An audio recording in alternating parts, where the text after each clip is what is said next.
Hey friends, welcome back to the Nuance Diaries, where I write the stuff that deeply sensitive and feeling people are thinking, but don't often say out loud, aka all of us, aka stuff that is usually saved for the group chat. And I feel like as I'm sitting down to, record this one, I often joke I do the recordings for my own posts instead of having like a generic voice read them because I do it for like a spell check. But then I often think, well, this is you like reading it aloud to you. Like you guys are going to listen to this and listen to me, but I'm kind of reading this to myself in a way. And this is a vulnerable one. So, yeah. I sometimes look in the mirror and think, weren't you supposed to make something of your life by now? Weren't you supposed to make something of your life by now? It might sound mean, but it's actually one of my tamer negative thoughts. I try to think of all the things I've accomplished and the friends I love who I know love me back. Not that I'm not grateful. There's just this boulder in my path, and I keep coming up against it again and again and again. And I can't quite figure out what to do with it. Do I demolish the boulder or just keep facing it over and over again? In some ways, I've definitely separated my self-worth from my resume. Someone recently used the phrase divorcing my self-worth from my resume, and I loved that. The positive assumption is that I can feel good about myself no matter what I've accomplished externally. But on the other side of the coin, I can also feel bad about myself no matter what I've accomplished. There was a point in time when looking back at testimonials and comments and kind messages from people telling me how my writing and coaching have affected their lives would make me feel better instantly. Just the other week, my oldest friend sent me the sweetest text about how she always feels lifted by spending time with me. Last night, I found an old Facebook message from a college acquaintance that someone I don't know very well, acquaintance, sent me after seeing my play, Fine. It reads, "Hey, I don't know you all that well, but I saw Fine last night and just wanted to thank you for creating and putting up this piece of art. Obviously, everyone experienced mental illness differently, but I came into the show on a not great mental health day, and so many aspects of the show resonated with me.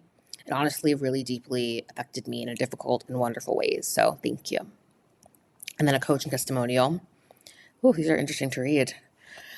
Few things will have a more positive impact on your professional life, perspective, and potential success than being coached by Alexa. As a person in the middle or second half of my career, I was relatively happy, but felt there was something missing. I tried for years to figure out myself without any substantive success. Whew. And then I began working with Alexa. While I have participated in psychotherapy for years, I have never tried coaching before. From the moment we began working together, Alexa made me feel comfortable, was an incredible listener, and clearly communicated how coaching could potentially help me. She is well trained in a number of evidence-based practices, but is also incredibly creative and able to customize sessions to maximize your growth. Alexa has lived many lives for a relatively young person, enabling her to understand the peaks, pits, and challenges of any work-life path you are seeking to improve. Regardless of your specific profession or the kind of change you're looking to make, Alexa will meet you where you are at and get you where you want to go. And this last one by my friend Emily Zorn. Talked to her in a while. Hope she's doing well. I attended Alexa's Authenticity Tuesday series, and I'm so glad I did. Alexa has a gift for holding space, asking thought-provoking questions, and helping you learn more about yourself and how you go through the world. I would highly recommend working with Alexa, whether it's a group format or if you're lucky enough to have one-on-one coaching with her. Your life will change for the better. I know the tangible, measurable impact I've had in people's lives, and reading that out loud was like healing, but also it's hard to read, I think, for yourself. And I'm grateful. I'm really, really grateful, though. Acts done for others are never entirely altruistic because we're human and we feel good when we help people. And yet, sometimes that feeling fades. We wish we could do more. We wish that we could have a larger impact. We wish that our own luck could change. We wish that our lives could change the ways that others do.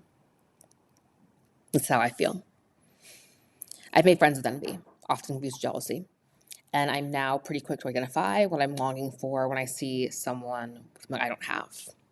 There are times that I'm somewhat proactive about my envy, and I take steps to figure out how I can move closer to what I want. But sometimes I just succumb, to the why not me feeling of it all, as we all do. Why don't I have a brand deal? Why didn't I have kids? Why didn't I meet the love of my life in college? Eventually, the whys grow more accusatory. Why haven't I paid up? I'm so talking so fast today.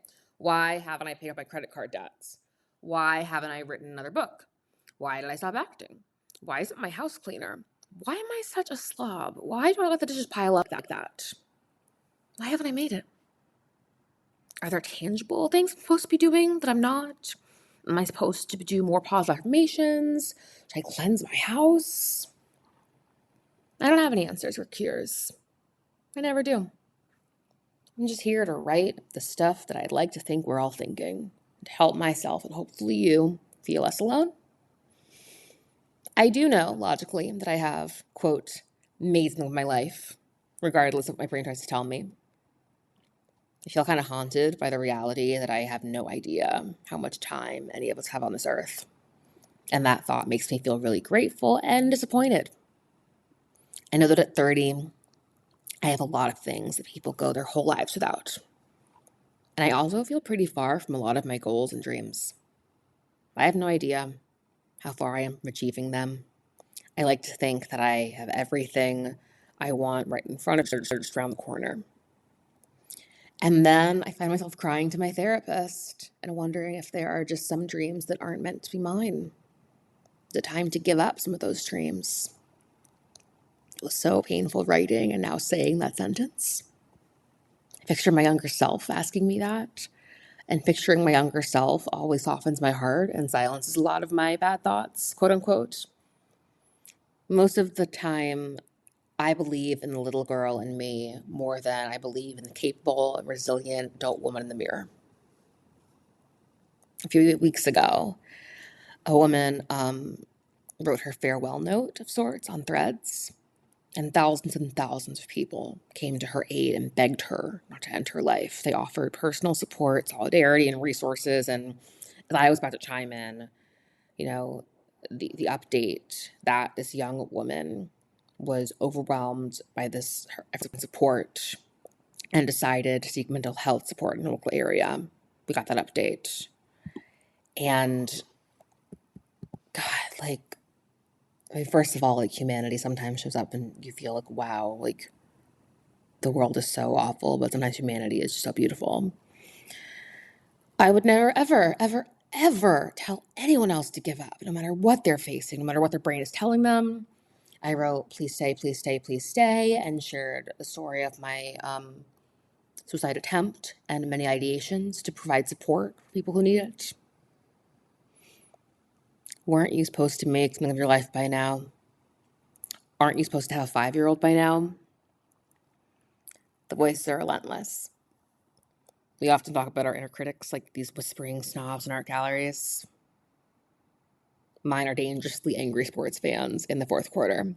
My inner critic is louder than my upstairs neighbor who has been watching sports all weekend, like some sports ball tournament. I'm not going to tie this up with a bow. As I said, I have no answers or cures. I'm just here to write the stuff that I'd like to think we're all thinking, to help myself and you feel less alone. I hope it helps. Even if there are no answers or cures, I can't deny that it helps me. Even if my inner critics are screaming, why would you admit all of this to the internet? I know that showing up and letting myself be seen has changed my life for the better. Who can say if I've been changed for the better? Oh, thinking out wicked now. I think that showing up and talking about all of the big, messy shit we push down all day long matters. I think this part of my story matters. And the more I say that and show up with this part of my story, the more I prove that the big, messy parts of your story matter too. There's room for me, all of me, and all of you. Here at the Nuance Diaries. Okay, maybe I did tie that up a little bit with a bow, but I couldn't help it. What are you going to do? Thank you for listening. Hope you can be gentle with yourself, and I will see you next time.